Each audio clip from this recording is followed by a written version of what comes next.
Hello, here we are now in the 3D printing production at Igus, and today we want to test what's the difference of the wear resistance of a regular printing material and our Igus 3D printing material. The white material is the iglidur material, iglidur I150 with solid lubricants inside, and the gray material is a standard printing material like PLA.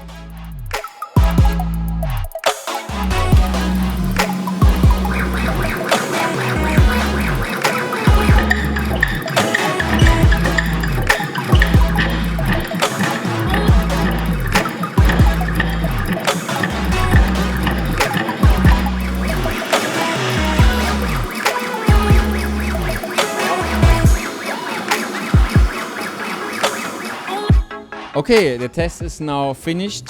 Let's look to it. This is the PLA. It stopped because the friction was just too high. And we also see there's already lots of wear here. And now the iglidur I150, it runs all the time and there was no wear visible yet. So this is again an example that we have 3D printing materials which are up to 50 times better in the wear resistance than regular 3D printing materials, so that we can print all kinds of wear parts like bearings, gears, lead screw nuts, or all other wear parts where wear and friction matters.